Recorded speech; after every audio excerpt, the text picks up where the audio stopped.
जय हिंद friends, I am Shubham. Welcome to my YouTube channel SM Study Guru. आज हम लोग इस वीडियो में बात करने वाले हैं यूपी पीईटी एग्ज़ाम 2021 के बारे में। उसकी आंसर की कोड बिल्कुल कंप्लीटली डिस्कस करेंगे, जो कि 100% एक्यूरेसी के साथ है। 24 अगस्त 2021 को सेकंड शिफ्ट में हुए पेपर की UP triple S C PET का जो पेपर हुआ है उसका 24 अगस्त की सेकंड शिफ्ट का जो पेपर हुआ है उसकी आंसर की के बारे में डिस्कस करने वाले हैं। यहाँ पर आंसर की आपको पीडीएफ हमारे टेलीग्राम चैनल से मिल जाएगी, जिसका लिंक हम डिस्क्रिप्शन बॉक्स में दे देंगे। तो चलिए फिर स्टार्ट करते हैं अपना पहले क्वेश्चन से लेके, और एक से लेकर 100 क्वेश्चन तक कंप्लीट आपको डिस्कस कराया गया है किसका आंसर क्या होने वाला 100% एक्यूरेसी के साथ है। तो चलिए फिर देखते हैं आज का अपना पहला क्वेश्चन। चलिए फिर स्टार्ट करते हैं। देखिए, उत्तर पुस्तिका श्रेणी जो है ए है और सेकंड शिफ्ट का एग्जाम है। यूपी पीईटी का सेकंड शिफ्ट का एग्जाम है। 24 अगस्त का सेकंड शिफ्ट के एग्जाम के बारे में हम लोग डिस्कस करेंगे। तो यहाँ से देखिए, अगर आपका कोई series B C D E या एफ है तो आप लोगों के क्वेश्चन 1 से लेकर 100 तक वही होंगे, बट उनका सीक्वेंस अलग हो सकता है। तो आप लोग अपने क्वेश्चंस को उसके अकॉर्डिंगली मैच कर लीजिएगा। तो देखते हैं पहला क्वेश्चन क्या है। तो पहला क्वेश्चन देखिए क्या बोला, निम्नलिखित में से किस क्रम में भारत आए थे। तो यहाँ से देखिए, सबसे पहले यहाँ भारत कौन आया। तो सबसे पहले भारत आया था फायान, फिर आया था हुनसांग, फिर आया था टॉमस रो। तो यहाँ से सीक्वेंस हो जाएगा 2, 3 और 1 का। तो ऑप्शन सी यहाँ से बिल्कुल करेक्ट हो जाएगा। दूसरा क्वेश्चन देखते हैं। बोल रहा है सिराजुद्दौला किस युद्ध में अंग्रेजों से पराजित हुआ था। तो इसका सही आंसर हो जाएगा प्लासी के युद्ध में। तीसरा क्वेश्चन है, इनमें से किसने कौन जो है हड़प नीति का कट्टर समर्थक था। तो इसका सही आंसर हो जाएगा लॉर्ड डलहौजी। अगला क्वेश्चन है, भारतीय इतिहास में धन्वंतरी कौन थे। तो इसका सही आंसर है चंद्रगुप्त विक्रमादित्य की सभा को संबोधित करने वाले प्रसिद्ध चिकित्सक थे। कुछ जगह पे आंसर इसका डी बताया गया है, कि इनमें से कुछ नहीं, लेकिन इसका सही आंसर जो होगा वो ऑप्शन बी इसका करेक्ट आंसर होगा। अगला क्वेश्चन देखते हैं, पाँचवें नंबर में देखिए क्या बोल रहा है। मैगस्थनीज मौर्यकालीन जो है, मौर्यकालीन भारत के विवरण वाली जो इंडिका पुस्तक है उसके लेखक कौन है। तो इसका सही आंसर हो जाएगा मैगस्थनीज। अगला क्वेश्चन है, साइमन कमीशन भारत कब आया, प्रथम बार भारत कब आया। तो आया था 1928 में। पहली बार भारत कब आया था, 1928 में। अगला क्वेश्चन है, भारतीय राष्ट्रीय कांग्रेस द्वारा किस अधिवेशन में ऐतिहासिक पूर्ण स्वराज्य का प्रस्ताव पारित किया गया था। तो वो किया गया था आपका लाहौर अधिवेशन में पूर्ण स्वराज्य का प्रस्ताव पारित किया गया था। अगला क्वेश्चन है, निम्नलिखित में से मिलान करना है। तो यहाँ से देखिए, मिलान करने के लिए दिया गया है। तो देखिए, होम रूल लीग के कौन हो जाएंगे, एनी बेसेंट हो जाएंगे। यहाँ से इंडियन नेशनल आर्मी, यहाँ से हो जाएगा आपका 2। तो देखिए, इसी में से आपको ए का दूसरा मिल जाएगा। यहाँ से ए का दूसरा, यहाँ पर देखिए ए का दूसरा और डी का चौथा हो गया। यहाँ से बी का देखिए क्या हो जाएगा, बी का हो जाएगा पहला, मतलब गदर पार्टी का कौन हो जाएगा, लाला हरदयाल। और मित्र मेला का कौन सा हो जाएगा, मित्र मेला का हो जाएगा यहाँ से बी डी सावरकर। तो देखिए 2, 1, 3 और 4, तो यहाँ से ऑप्शन बी इसका करेक्ट आंसर हो जाएगा। अगला क्वेश्चन देखते हैं, निम्नलिखित में से किसने महात्मा गांधी के खिलाफत आंदोलन से जुड़ने का विरोध किया था। तो इसका सही आंसर हो जाएगा मोहम्मद अली जिन्ना। दूसरा क्वेश्चन देखते हैं, इनमें से कौन सा क्रांतिकारी संगठन काकोरी षड्यंत्र केस में शामिल था। तो इसका सही आंसर हो जाएगा हिंदुस्तान रिपब्लिकन एसोसिएशन जो था वो काकोरी षड्यंत्र में शामिल था। अगला क्वेश्चन हो जाएगा, नागार्जुन सागर बांध किस नदी पर बना है। तो इसका सही आंसर हो जाएगा कृष्णा नदी पर। अगला क्वेश्चन है, माउंट एवरेस्ट पर प्रथम बार चढ़ाई करने वाली किस वर्ष की गई थी। प्रथम बार जब चढ़ाई की गई थी माउंट एवरेस्ट पर, वो की गई थी 1953। ऑप्शन बी इसका करेक्ट आंसर हो जाएगा। अगला क्वेश्चन देखते हैं, भरतपुर में स्थित पक्षी अभयारण्य या राष्ट्रीय उद्यान का नाम है। तो उसका सही नाम है केवलादेव घाना राष्ट्रीय उद्यान। अगला क्वेश्चन है, भिलाई इस्पात संयंत्र के लौह अयस्क का स्रोत है। तो इसका सही आंसर हो जाएगा दिल्ली और राजहरा। ये दो आपकी इन दोनों जगह से यहाँ से लौह अयस्क प्राप्त होता है भिलाई इस्पात को। दूसरा, यहाँ पे देखिए दिए गए दर्रों में से उनके स्थानों को जोड़िए जो सही नहीं है। तो यहाँ से देखिए जोजिला और बुर्जुल ये जम्मू कश्मीर में है, ये सही है। देखिए बारा लापीछिया ये उत्तर प्रदेश में नहीं है। थांगला ये भी उत्तर प्रदेश में नहीं है। नाथुला और जेपेकला जेलेपला जो है वो सिक्किम में है। तो यहाँ से 2 और 3 गलत हो जाएगा। देखिए, तो ऑप्शन देखिए कौन सा, ऑप्शन बी यहाँ से गलत हो जाएगा। दूसरा और तीसरा गलत है, पहला और चौथा सही है। तो हमको यहाँ से सही नहीं बताना था, तो दूसरा और तीसरा यहाँ से सही हो जाएगा। अगला क्वेश्चन देखते हैं। अगले क्वेश्चन पे चलते हैं 16 नंबर पे। तो ये बोल रहा है, किसके बढ़ने के फलस्वरूप निजी निवेश में वृद्धि की आर्थिक संभावना होगी। तो इसका सही आंसर होगा नई पूंजी की अनुमानित प्राप्ति होगी, उसके बढ़ने से आपकी संभावित वृद्धि होगी। उसके बाद अगला क्वेश्चन है, भारतीय भारत की राष्ट्रीय आय का आकलन करने वाली संस्था है, तो इसका सही आंसर हो जाएगा केंद्रीय सांख्यिकीय संगठन, सेंट्रल स्टैटिकल ऑर्गेनाइजेशन। इसका सही आंसर हो जाएगा ऑप्शन डी इसका करेक्ट आंसर हो जाएगा। अगला क्वेश्चन बोल रहा है 18वां, सेवा क्षेत्र का दूसरा नाम क्या है, तो ये हो जाएगा तृतीयक। तृतीयक मतलब टेरिटरी, तृतीयक हो जाएगा यहाँ से सेवा कर हो जाएगा तृतीयक, ऑप्शन ए इसका करेक्ट आंसर हो जाएगा। अगला क्वेश्चन देखते हैं 19, भारत में श्वेत क्रांति के जनक के रूप में कौन जाना जाता है, तो इसका सही आंसर हो जाएगा डॉक्टर वर्गीस कुरियन। अगला क्वेश्चन देखते हैं 20 नंबर, भारत में आर्थिक सुधार 1991 के दौरान प्रधानमंत्री कौन थे, तो 1991 में प्रधानमंत्री कौन थे, पीवी नरसिम्हा राव। इसका सही आंसर हो जाएगा। अगले क्वेश्चन पे चलते हैं, भारत के संविधान में इनमें से क्या राज्य सूची में सम्मिलित नहीं है, तो इसका सही आंसर हो जाएगा दंड प्रक्रिया संहिता।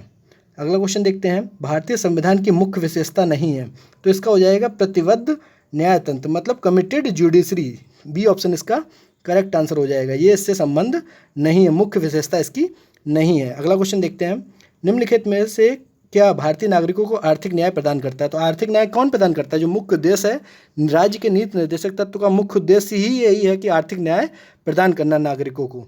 उसके बाद देखिए 24 नंबर में देखिए क्या बोल रहा है, भारतीय संविधान का कौन सा अनुच्छेद राज्य सरकारों को ग्राम पंचायतों के आयोजन के लिए निर्देशित किया जाता है, तो पहले भी हम लोग एक बार इसको इंपॉर्टेंट टिक करवाए थे। ग्राम पंचायत किस अनुच्छेद में आते हैं, तो अनुच्छेद 40 में आते हैं, ऑप्शन बी इसका करेक्ट आंसर हो जाएगा। उसके बाद अगर बात करते हैं त्रिस्तरीय पंचायती राज व्यवस्था का विचार किसने रखा था, तो ये रखा था बलवंत राय मेहता कमेटी ने। इसका सही आंसर हो जाएगा ऑप्शन ए इसका करेक्ट आंसर हो जाएगा। उसके बाद ये देखिए कंट्रोवर्शियल क्वेश्चन है, कॉफ़ी जगह पे काफ़ी लोगों ने गलत आंसर बताया है, जबकि इसका सही आंसर होगा बिजली का प्रवाह सर्किट में कब होता है, जब स्विच बंद होता है। स्विच बंद होने पर बिजली का प्रवाह सर्किट में होता है, जबकि कुछ लोग इसका लगाए होंगे स्विच चालू होने पर, तो ये यहाँ से गलत हो जाएगा। अगला क्वेश्चन देखते हैं, प्रतिरोध की एसआई इकाई क्या है, तो प्रतिरोध की एसआई इकाई हो जाएगी ओम, ऑप्शन बी यहाँ से करेक्ट आंसर हो जाएगा। अगला क्वेश्चन है, नींबू का खट्टा स्वाद इनमें से किसकी उपस्थिति के कारण होता है, तो इसका सही आंसर हो जाएगा ऑप्शन ए इसका करेक्ट आंसर हो जाएगा। अगला देखते हैं, कर्कटजनक रसायन से कौन सा रोग होता है, तो यहाँ से सही हो जाएगा ऑप्शन सी कैंसर। कर्कटजनक रसायन से होता है कैंसर। और त्वचा की ऊपरी सतह को क्या कहलाती है, त्वचा की जो ऊपरी सतह होती है वो क्या कहलाती है, तो कहलाती है एपिडर्मस मतलब अधिचर्म कहते हैं, या फिर कहते हैं इसको एपिडर्मस, तो ऑप्शन बी यहाँ से इसका करेक्ट आंसर हो जाएगा। उसके बाद आगे बढ़ते हैं 31 नंबर क्वेश्चन पे चलते हैं। यहाँ पर x का मान पूछ रहा है, तो x का मान हो जाएगा, सही आंसर हो जाएगा ऑप्शन ए। जितने भी मैथ, रीजनिंग और डीआई के क्वेश्चंस हैं इसको मैं अभी केवल आंसर्स बता दे रहा हूँ। अगर आपको इसका पूरा सॉल्यूशन चाहिए तो आप लोग कमेंट करिएगा, इसका कंप्लीट सॉल्यूशन मैं आपको प्रोवाइड करा दूंगा। अगला क्वेश्चन देखते हैं 32 नंबर में देखिए क्या है, इसका 37 से 1/2 में कुल कितने 1/8 होंगे, तो इसका सही आंसर हो जाएगा ऑप्शन ए 300। अगला क्वेश्चन देखिए, ये वाला देखिए दे रखा है, इसका सही आंसर हो जाएगा ऑप्शन सी 19/32। यहाँ 34 नंबर देखिए, एक शहर की जनसंख्या 4% की वार्षिक वृद्धि से होती है, परंतु स्थानांतरण के कारण आधा % वार्षिक दर से घट जाती है। तो यहाँ से बहुत से यूट्यूब चैनल वाले बहुत से स्टूडेंट लगा कर आए हैं 10.5, जबकि इसका सही आंसर होगा 10.8% की यहाँ पे इंक्रीजमेंट हो जाएगा। अगला क्वेश्चन देखते हैं 35 नंबर, 13 परिणामों का औसत है 68, पहले 7 का 63 और आखिरी 7 का है 70, तो 7वां परिणाम क्या हो जाएगा, यहाँ से आंसर हो जाएगा आपका ए 47। मैं फिर बोल रहा हूँ, अगर आपको किसी भी प्रॉब्लम में, किसी भी मैथ्स के क्वेश्चन में, रीजनिंग के क्वेश्चन में, डीआई क्वेश्चन में आपको कोई प्रॉब्लम हो रही है, आप इसका कंप्लीट सॉल्यूशन चाहते हैं तो आप लोग कमेंट कर दीजिएगा, मैं आपका कंप्लीट सॉल्यूशन इसका प्रोवाइड करा दूंगा। अगला क्वेश्चन देखिए, हिंदी का क्वेश्चन है, तीक्ष्ण का विलोम शब्द क्या है, तो बहुत से लोग बता रहे हैं तीक्ष्ण का विलोम शब्द है तीव्र, क्योंकि देखिए तीक्ष्ण का मतलब ही होता है शार्प, तीर का मतलब होता है शार्प, तो जब शार्प होगा तो इसका तीव्र विलोम कैसे हो जाएगा, ये तो भैया ये इसका सिनोनिम मतलब इसका पर्यायवाची हो जाएगा ना तीव्र, तो इसका जो विलोम शब्द पूछा है वो हो जाएगा कुंठित इसका सही आंसर हो जाएगा।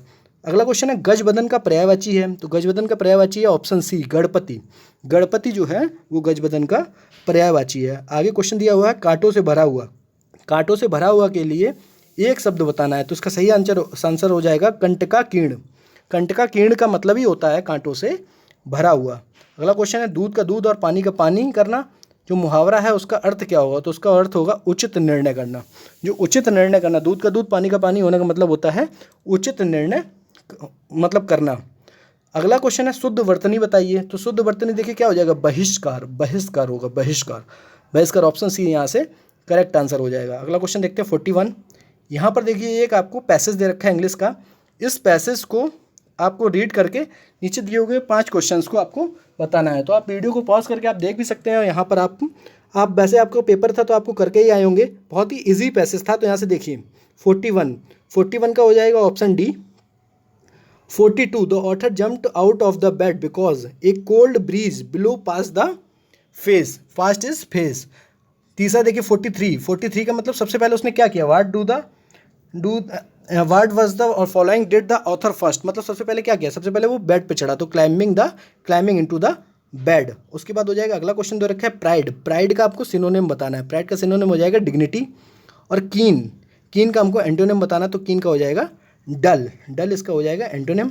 उसके बाद बोल रहा है कुत्ता जो संबंधित है रेबीज से है, तो मच्छर के काटने, कुत्ते काटने से होता है रेबीज, तो मच्छर काटने से क्या होगा, मलेरिया। अगला क्वेश्चन देखते हैं। अगला क्वेश्चन हो जाएगा 47 में यहाँ पर आपको डिफरेंट बताना है कि इन 3 से मेल नहीं खाता है। तो यहाँ से देखिए नन, मुनि और पादरी, ये तीनों एक ही उसमें आ जाएंगे, और ये जो आपका सूरवीर है ये अलग हो जाएगा। तो यहाँ से ऑप्शन बी बिल्कुल अलग हो जाएगा। 48 में देखिए 48 का आंसर हो जाएगा बी, जो आपका कोडिंग डिकोडिंग का क्वेश्चन है, इसका आंसर हो जाएगा आपका ऑप्शन बी। यहाँ से देखिए ब्लड रिलेशन के क्वेश्चन में यहाँ पर एक आदमी ने एक महिला की ओर इशारा करते हुए तुम्हारे माँ के पति की बहन मेरी बुआ है, मतलब जो उसकी भी महिला की भी बुआ है और ये इसकी क्या कि लड़के की भी बुआ है, तो इसका मतलब दोनों कौन हो गए, भाई बहन हो गए। तो इसका सही आंसर हो जाएगा 49 का डी ऑप्शन इसका करेक्ट आंसर हो जाएगा। यहाँ देखिए क्या बोल रहा है, अगर 2005 में अगर शुक्रवार था तो 2005 से 2007 के बीच में देखिए 2 दिन का ऐड हुआ, और 2 दिन का ऐड हुआ तो शुक्रवार के बाद हो जाएगा शनिवार और अगला हो जाएगा रविवार। तो 50 का सही आंसर हो जाएगा ऑप्शन ए इसका करेक्ट आंसर हो जाएगा। अगला क्वेश्चन देखते क्या बोल रहा है, भारत के उस प्रथम राज्य का नाम बताइए जिसने अपने सभी निवासियों को स्वास्थ्य बीमा प्रदान किया है। तो इसका सही आंसर हो जाएगा ऑप्शन सी राजस्थान इसका सही आंसर हो जाएगा। अगला क्वेश्चन देखते हैं, आरबीआई ने 22 जुलाई 2021 से किस भुगतान तंत्र को नए कार्ड जारी करने पर प्रतिबंध लगा दिया है। तो ये लगा दिया मास्टर कार्ड अब आरबीआई जारी नहीं करेगा 22 जुलाई 2021 के बाद से। अगला क्वेश्चन देखा है कि योगा के बारे में जागरूकता बढ़ाने के उद्देश्य से भारत में किसके द्वारा मोबाइल ऐप नमस्ते योग जो मोबाइल ऐप है वो किसके द्वारा लॉन्च किया गया है। तो ये किया गया है आयुष मंत्रालय के द्वारा इसको शुरू किया गया है। अगला क्वेश्चन देखते हैं 54 नंबर, टोक्यो पैरालंपिक 2021 में किसको भारतीय दल के ध्वजवाहक के लिए नामित किया गया है। तो इसका सही आंसर है मरियप्पन थंगवेलु को ध्वजवाहक के रूप में नामित किया गया है टोक्यो पैरालंपिक 2021 के लिए। अगला क्वेश्चन देखिए 2021-22 के दूसरे क्वार्टर मतलब जुलाई से सितंबर के लिए सुकन्या समृद्धि खाते की ब्याज दर क्या है। तो इसका सही आंसर हो जाएगा 7.6%। अगला क्वेश्चन बहुत बार ये रिपीट हुआ है, हम लोग उसको करंट अफेयर में भी डिस्कस कराए थे कि भारतीय सेना ने कश्मीर में अपनी एक फायरिंग रेंज का नाम बॉलीवुड अभिनेत्री के नाम पर रखा है। इसका सही आंसर हो जाएगा विद्या बालन के नाम पर रखा गया है। जो हम लोगों ने करंट अफेयर की सीरीज कराई थी उसमें ये क्वेश्चन, इसमें ज़्यादातर क्वेश्चन 4-5 क्वेश्चन जो करंट के हैं वो डायरेक्ट वहीं से ही मिल रहे हैं। उसके बाद देखिए अगला क्वेश्चन है, ये वाला भी क्वेश्चन हम लोग उसी में डिस्कस कराए थे। वर्ष 2021 के लिए किस देश का पासपोर्ट विश्व में सबसे अधिक शक्तिशाली पासपोर्ट की श्रेणी में आता है। तो देखिए सही आंसर हो जाएगा जापान, इसका सही आंसर हो जाएगा जापान का पासपोर्ट है जो विश्व का सबसे शक्तिशाली पासपोर्ट माना जाता है। यूएसए का 7वें नंबर पर है। उसके बाद देखिए 58 नंबर विधानसभा, तमिलनाडु जो विधानसभा 2021 का चुनाव हुआ था किस राजनीतिक दल ने जीता था। तो वो जीता था डीएमके ऑप्शन है यहाँ से करेक्ट आंसर हो जाएगा। और वैश्विक शांति सूचकांक 2021 में कौन सा देश शीर्ष पर है। तो इसका सही आंसर हो जाएगा आइसलैंड ये शीर्ष पर है वैश्विक शांति सूचकांक में। अगला क्वेश्चन है, कौन सी राज्य सरकार ने मुख्यमंत्री दलित सशक्तिकरण योजना को लागू किया है। तो इसका सही आंसर हो जाएगा ऑप्शन ए तेलंगाना। अगला क्वेश्चन है, निम्नलिखित में से किस देश को थंडर ड्रैगन की भूमि कहा जाता है। तो इसका सही आंसर है ऑप्शन बी भूटान। अगला क्वेश्चन है, रियाद किस देश की राजधानी है। तो रियाद बहुत ही आसान क्वेश्चन था, रियाद जो है वो ऑप्शन सी सऊदी अरब की राजधानी है। अगला क्वेश्चन 63 नंबर की तरफ चलते हैं।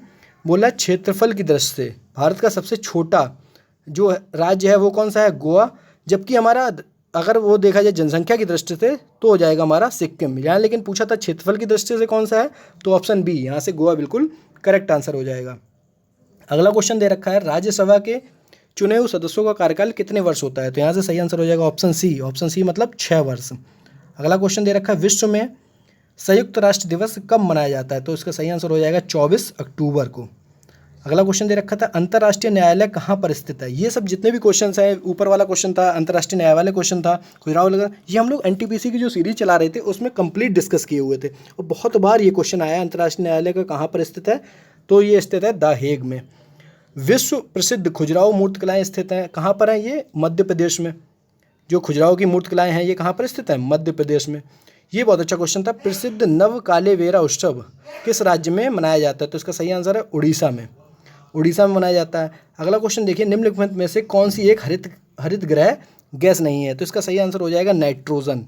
ऑप्शन बी इसका करेक्ट आंसर हो जाएगा। अगला क्वेश्चन देखते हैं 70 नंबर, अर्जुन पुरस्कार किस लिए दिए जाते हैं? तो अर्जुन पुरस्कार दिए जाते हैं खेल के क्षेत्र में उत्कृष्ट प्रदर्शन करने के लिए। तो 70 का हो जाएगा सी नंबर। अब 71 क्वेश्चन की तरफ चलते हैं। यहाँ से देखिए एक पैराग्राफ दे रखा है, तो इस पैराग्राफ को आप लोग एक बार देख लीजिए और यहाँ पे इससे रिलेटेड जितने भी क्वेश्चंस पूछे गए हैं उसके और हम लोग एक बार चर्चा कर लेते हैं। तो यहाँ से देखिए बोल रहा है 71 नंबर, उपयुक्त गद्यांश में स्पृहणीय का शब्द का अर्थ क्या है? तो इसका अर्थ होता है प्राप्त करने योग्य। दूसरा क्वेश्चन है, उपयुक्त गद्यांश में लेखक के रूप में लेखक ने मुख्य रूप से क्या बताया है? तो मुख्य रूप से बताया है महात्मा गांधी के नेतृत्व में राष्ट्रीय आंदोलन कैसा था। इसके बारे में चर्चा किया गया कि जो महात्मा गांधी के नेतृत्व में जो राष्ट्रीय आंदोलन हुआ था वो कैसा था। अगला क्वेश्चन देखते हैं 73, उपर्युक्त गद्यांश में लेखक का उद्देश्य क्या था? तो उद्देश्य था भारतीय स्वतंत्रता संग्राम की विशेषता बताना। जो भारतीय स्वतंत्रता संग्राम हुआ था उसकी विशेषता ऊपर बताई गई है। अगला क्वेश्चन है, धर्मनिरपेक्षता से तात्पर्य क्या है? तो सभी धर्मों का आदर। धर्मनिरपेक्षता से तात्पर्य है सभी धर्मों का आदर। अगला क्वेश्चन है, कैसे माना जाए कि हमारा स्वतंत्रता संग्राम जनतांत्रिक था? तो इसका सही आंसर हो जाएगा, इसमें सभी जातियों, वर्गों, धर्मों को लोगों ने भाग लिया था। तो ऑप्शन डी इसका करेक्ट आंसर हो जाएगा। अगला क्वेश्चन जो देखते हैं, अगला जो देखिए आपको दे रखा है पैराग्राफ, वो देखिए ये दे रखा है और इसका पूरा पार्ट ये देखिए इधर पूरा दे रखा है। काफ़ी बड़ा पैराग्राफ था, एक दो बार आपको रीड किया होगा तभी आपको इसमें आंसर्स मिल पाए होंगे। एक बार पढ़ने में तो बिल्कुल समझ में ही नहीं आया होगा। तो देखिए ये पूरा पैराग्राफ यहाँ दे रखा है। इससे रिलेटेड कुछ क्वेश्चन है, 5 क्वेश्चन उस पर बारे में डिस्कस कर लेते हैं। तो देखिए क्या क्वेश्चन है, मानव को सृष्टि का लघु रूप माना जाता है क्योंकि मानव मन में जो घटित होता है वही सृष्टि में घटित होता है। तो 76 का आंसर हो जाएगा ए। दूसरा क्वेश्चन है, वैज्ञानिक दृष्टि का अपेक्षाकृत अभाव होता है, तो किस में होता है? ऑप्शन बी साहित्य शास्त्री में। अगला क्वेश्चन है 78 नंबर, मानव शरीर को यंत्रवत कहा जाता है क्योंकि वह अवयव रूपी पूंजी जो है पुर्जों को विकृत होने से शरीर का यंत्रवत निष्क्रिय हो जाता है, तो इसीलिए मानव शरीर को यंत्रवत कहा जाता है। तो इसका सही आंसर हो जाएगा ऑप्शन सी। अगला क्वेश्चन है, शल्य चिकित्सकों द्वारा स्वीकार की गई दायित्वपूर्ण चुनौती थी। ऑप्शन सी इसका करेक्ट आंसर हो जाएगा, अंग प्रत्यारोपण द्वारा शरीर को सामान्य बनाना। इसका सही आंसर हो जाएगा ऑप्शन सी। और लास्ट क्वेश्चन जो है आपका गद्यांश का, हिंदी के गद्यांश का, वो है अनुच्छेद में प्रयुक्त निरामय। निरामय शब्द का अर्थ बताना है, तो निरामय का हो जाएगा ऑप्शन बी, मतलब हो जाएगा स्वस्थ। स्वस्थ हो जाएगा 80 का बी आंसर एकदम करेक्ट हो जाएगा। अब आते हैं डीआई की तरफ। डीआई देखिए, डीआई के यहाँ पर मैं केवल आंसर्स डिस्कस कर दे रहा हूँ। अगर आपको इसका कंप्लीट सॉल्यूशन चाहिए तो आप लोग कमेंट करिएगा, मैं आपका डीआई का, मैथ्स का, रीजनिंग का एक प्रॉपर वीडियो बना दूंगा। उसमें आपको एक एक क्वेश्चन को कंप्लीटली डिस्कस करूँगा कि कैसे इसको सॉल्व करना है। तो यहाँ से देखिए, यहाँ पर मैं केवल आंसर्स बता दे रहा हूँ। तो यहाँ से देखिए सीमेंट के उत्पादन को दर्शाया गया ग्राफ में। तो देखिए उत्पादन अधिकतम स्तर तक इस वर्ष घटा, तो सबसे ज़्यादा कब घटा? 2015 से 16 के बीच में। अगला क्वेश्चन बोल रहा है, उत्पादन में पिछले वर्ष की तुलना में वर्ष के दौरान अधिकतम वृद्धि हुई है, तो 2013-14 में अधिकतम वृद्धि हुई है। बोल रहा है प्रथम 3 वर्ष के दौरान औसत उत्पादन क्या था? तो था 48 मीट्रिक टन। उसके बाद 84 नंबर पे चलते हैं, सीमेंट का अधिकतम उत्पादन दर्ज हुआ है, किस वर्ष दर्ज हुआ है? तो 2014 से 2015 के बीच में। और अगला क्वेश्चन है, वर्ष 2011 से 12 के दौरान उत्पादन वृद्धि प्रतिशत पिछले वर्ष की तुलना में क्या था? तो इसका सही आंसर हो जाएगा 31.8%। अगली जो डीआई दे रखी है, इस डीआई में देखिए, इस डीआई में आपको यहाँ पर आयात के बारे में बताया गया है। तो यहाँ से देखिए इस डीआई में 2014, 2015 और 2015 से 2016 के बीच में एक्स के आयत में वृद्धि प्रतिशत पूछा है, तो 33.3% इसका सही आंसर हो जाएगा। 86 का, 87 का, यहाँ से देखिए 87 का सभी वर्षों के लिए एक वर्ष दर एक्स के आयात की वृद्धि का औसत हो जाएगा यहाँ से ए 260। मैं फिर बोल रहा हूँ, अगर आपको DI को लगाने में कोई प्रॉब्लम हो रही है तो आप लोग कमेंट करिएगा। अगर ज़्यादा लोगों की डिमांड आई तो एक प्रॉपर वीडियो इस पर बना दूंगा। 88 नंबर देखिए, 88 नंबर में क्या बोल रहा है, विगत कितने वर्षों का एक्स का आयात एक्स के औसत आयात से अधिक था। तो इसका सही आंसर हो जाएगा ऑप्शन सी 2। अगला क्वेश्चन है, एक्स के औसत आयात से अधिक आयात और एक्स के औसत आयात से कम आयात के वर्षों का अंतर क्या है। तो इसका भी सही आंसर हो जाएगा ऑप्शन बी यानी कि 2। अगला क्वेश्चन दे रखा है, वर्ष 2018 से 2019 के दौरान एक्स के आयात में प्रतिशत वृद्धि सभी वर्षों के एक्स के आयात के उनके औसत से कितनी कम है, कितनी अधिक है, या फिर औसत से कितनी है। तो यहाँ से इसका सही आंसर हो जाएगा 64.38%। इसका सही आंसर हो जाएगा। अगले क्वेश्चन की तरफ चलते हैं 91। यहाँ पर देखिए, सोमवार, मंगलवार, बुधवार और शुक्रवार और ABCD के द्वारा बिक्री का हमें रेशियो दे रखा है। यहाँ पर पूरा हमें चार्ट दे रखा है। तो यहाँ से देखिए, सबसे पहले क्या बोला है 91 में, मंगलवार को A द्वारा बेची गई वस्तु तथा शनिवार को C द्वारा बेची गई वस्तु का अनुपात क्या होगा। तो हो जाएगा 7:9। ऑप्शन बी यहाँ से करेक्ट हो जाएगा। दूसरा दे रखा, सोमवार को D द्वारा बेची गई वस्तु शनिवार को C द्वारा बेची गई वस्तु का कितने % थी। तो इसका सही आंसर हो जाएगा 44.44%। अगला क्वेश्चन देखते हैं, BCD द्वारा क्रमशः सोमवार, मंगलवार तथा शनिवार को बेची गई वस्तुओं का औसत क्या है।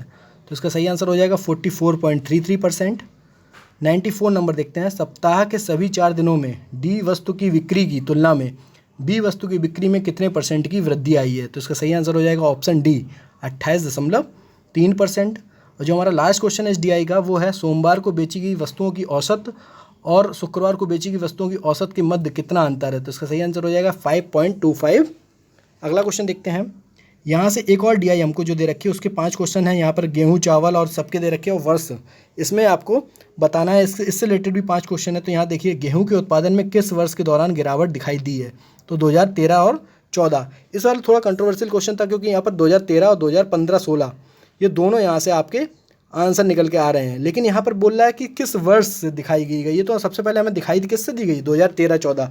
तो मेरे अकॉर्डिंग तो इसका आंसर ऑप्शन ए होना चाहिए। अगर आप लोगों को कुछ और लग रहा है तो आप कमेंट करके बताइए कि इसका सही आंसर क्या होगा। 97 में देखते हैं, 97 में बोला है, इसमें से किस फसल में 2013 से 17 के मध्य उत्पादन में लगातार वृद्धि दर्ज की गई है। इसका सही आंसर हो जाएगा बाजरा। अगला क्वेश्चन देखते हैं 98 नंबर, 2010 से 11 और 2016 से 17 की अवधि के मध्य आलू की औसत उत्पादन कितना है। तो हो जाएगा 293.86 टन। ऑप्शन बी इसका करेक्ट आंसर हो जाएगा। 99 नंबर देखते हैं, 2016 से 17 के मध्य इनमें से किस फसल के उत्पादन में पिछले वर्ष की तुलना में गिरावट दर्ज की गई है। तो इसका सही आंसर हो जाएगा ऑप्शन सी चावल। और लास्ट क्वेश्चन है जो इस पूरे पेपर का 100वां क्वेश्चन नंबर, आलू का उत्पादन 2015-16 में और 2010-11 का अंदाजन कितना गुना है। तो इसका सही आंसर हो जाएगा ऑप्शन डी 1.90 गुना है। अगर आपको वीडियो ये अच्छा लगा हो तो लाइक शेयर करना बिल्कुल ना भूलिएगा। अगर आपको किसी क्वेश्चन में कोई डाउट हो रहा हो और आपके कितने नंबर आपके इस काटने के बाद आपने कितने अटैम्प्ट किए, आपके कितने गलत हुए और आपके टोटल के मार्क्स क्या बन रहे हैं, ये आप ज़रूर कमेंट करिएगा। चलिए फिर मिलते हैं नेक्स्ट वीडियो में। Thanks for watching this video.